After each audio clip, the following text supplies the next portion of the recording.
Heaven people, so ayan, nakapag-propagate tayo dito sa malaking batya na to ng pink puppet. So, ito yung mga babies ng pink puppet na mother plant ko guys. Tapos ito yung mga babies na nakuha ko sa kanila before. Kinat ko na sila kasi sobrang leggy na talaga guys. Bumaba na din yung soil to guys. Kaya sobrang lalim na talaga. So, kinat ko siya. Sobrang leggy na niya. Yan, ito yung pot ng Mendoza guys. Ang nangyari talaga sa Mendoza ay naubos. Ayan, kaya naman naisip ko na lang na tanggalin yung pinaka-top niya. Na nilinis ko and then nag-add ako ng pure garden soil. Ayan, puro garden soil lang yan guys. Tapos hinanay ko lang dyan yung ating mga bibis na nakuha dun sa mother plant natin. Ayan, tapos ito yung another batch ng pinugutan natin ng pink puppet. Yan, ito yung pinakauna-una ko guys na na-propagate na pink puppet galing sa babies ng mother nito. Ito siya guys. Ito yung ano niya no, pinugutan ko niya no. Yung propagation ko to guys, yung mga babies lang galing dun sa mother plant. So, yung mother niya ay nandito. Ayan, nandito. Ayan, kalbo na naman siya guys. Ayan no. Meron namang maliliit yan na nakaabang. So, pwede na naman natin yan kunin kapag lumaki na sila. Ayan. And dito naman guys sa ating mga succulents na nandito. Yung mga iba kong mga succulents na nasa white pot, kagaya nito guys, ay nilabas ko dito. Kasi nga tinabi natin yung pink puppet. So, meron na ditong vacant. Tapos, yung banana dyan ay nilipat ko doon. Tapos, yung purple delight na nandito ay nilipat ko doon. Tapos yung Echeveria succulents natin, yung dugong, nilagay ko doon sa area na yun. Kasi 'di ba before yung nakalagay natin diyan ay mga lactea, yung lactea natin na yellow green at saka yung red. So nandiyan sila, tapos yung iba nating cactus nandiyan. So nagkaroon ng vacant diyan kasi tinanggal natin 'yon. Pinagsama-sama natin yung cactus sa loob ng greenhouse. So ito, ayan, bago nilang ayos guys, after kong mag-propagate nung ating pink puppet ay, ayan, inayos ko sila dito. And, merong casualties dito guys, kagaya nung Mendoza natin sa Batya, ay dito nagkakaroon din siya ng ganun. Ayan.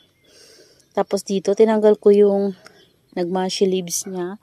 Tapos dito, yung napakalaki natin na pot ng Aron P guys, tingnan nyo guys. Umalis lang ako kahapon. Pagbalik ko, ganito na siya. Ngayon ko lang siya nakita. Kasi kahapon, pag uwi ko, nagdilig ako sa loob ng greenhouse. Pero dito hindi ako guys tumingin. Ayan o. Tingnan nyo guys. Ayan, nasunog. Di ko alam kung nasunog o anong nangyari sa kanya guys. So, ayan o.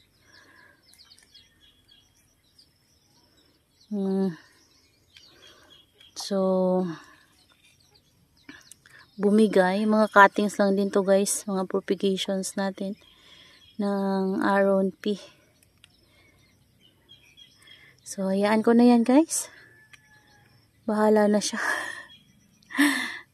Ayan o. Ayan, may Aron P pa tayo dun o. Yan yung mga pinagkuha na natin ng mga cuttings before. Ayun o, nag-rot din yung iba nung panay ulan dun sa kabila kasi doon hindi masyadong mainitan sila guys.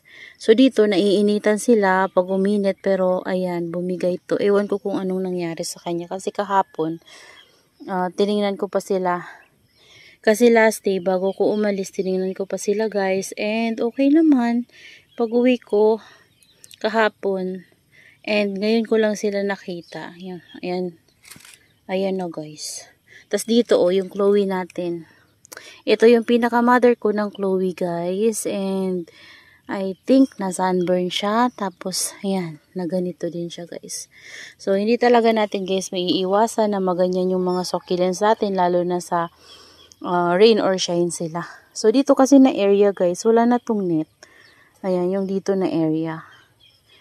Di ko alam kung kapag uminit pa, nakadirect yung sunlight sa kanila. Kasi kapag nandito na guys na side yung sunlight, natatakpan pa rin sila ng net. Yun ang nakita ko sa kanila. Pero, not sure kung anong nangyari, kung bakit naging ganyan siya.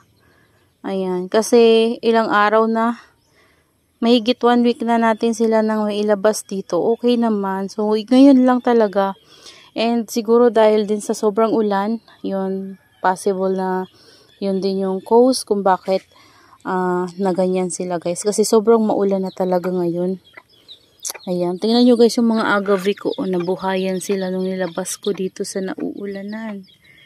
Ayan, ito nasa gilid to ng greenhouse natin and kulubot na sila kasi nga hindi ko nadidiligan. Ayan guys yung nakuha kong bibis ng lactea natin, no? Yung red, ayan. Oh, diba? Red na red pa rin siya. At tingin ko buhay siya guys. Tapos guys, ito, tingnan nyo. Paano ba tayo makakapunta dyan? Ayan, siksik tayo dito guys. Ayan. Ayan, dito meron pa tayo guys mga succulents. Ayan, ito yung natin. Ginagawa kong bonsai ni jadelet na green. Pinaka-mother ko ng jadelet. So, hayaan ko na muna siya guys. Tinatamad ako mag-cut-cut sa kanya. Tapos ayan, meron tayong bougainvillea dyan. Nilagay ko sa ilalim nga yung mga propagations ko guys. And ewan ko kung ano nangyayari sa propagations ko dyan. Hayaan ko na lang sila dyan guys. And ayan, ito yung ating matatabang purple delight. Yan, tumaba sila lalo guys nung nilagay ko sila dito. Parang nagustuhan nila dito na area. Ayan. So, ganda no. Tataba nila guys. Ayan yung ating super bomb. Yan, mga garden soil guys yung nilagay ko dyan. Yan, mga leaf propagation, cuttings to. Tapos, nagkaroon ng mga babies. Tapos, yung mga leaf propagations natin, ayan o, lumalaki na. Ang dami. Dami nating purple delights. Ayan pa. Yan, mga cuttings din sila, guys. So, yan lang, guys. Yung ating update dito sa rain or shine succulents natin. Ayan. Yung iba guys, okay naman sila. Wala namang problema. Ito yung mga lipropa ko din guys. Oh, ng purple delights. Okay naman sila. Ayan. Kaso lang yung cactus ko guys. Ayan oh. Nagkukorking na. Tapos yung iba nating dugong. Diyan na lang kasi wala nang space doon. So dito na lang sila guys. Ayan. Yung ating staphyloides naman guys. Parang lalong dumami yung dahon nila nung nilagay ko sila dito sa rain or shine. Ayan, ito. Okay na tong nagrat na karaan. No? Pwede na tong itanim. Ayan. Pinatong ko lang to dyan. Nakalimutan ko na. Gaganon lang natin yan guys. Masakit. May tinik talaga siya. Ayan. Patong lang natin dyan. Magkakaroon na yan ng ugat. Ayan o. Dumami yung leaves niya. Ayan. Di pati dito guys. So, may nagkakaroon na siya ng leaves ulit. Ang haba na ng staphyloides ko guys. Oh. Ayan, ito yung kinuha na natin ng rat case. So, mayroon ng bibi. Ayan, nagbibi na siya. So, wag tayo guys matakot kung mag-rat yung ating staphyloides. Pwedeng magkaroon ng bibis yan dyan. Minsan nga marami pa yung binibigay niya. Ayan, kagaya nito. 3 yung binigay niya. Ayan, niratan din yan guys. Oh. Ayan, 3 yung binigay niya. So, lalong nagiging lush yung ating staphyloides. Meron pa nga dito nagiging yan. Kapag guys, hindi na maganda yung stem niya. Pwede nyo na yan i-cut. So ito, hayaan ko muna. Okay pa yung ilalim yan. Nagkakaroon siya ng dagta. Ayan.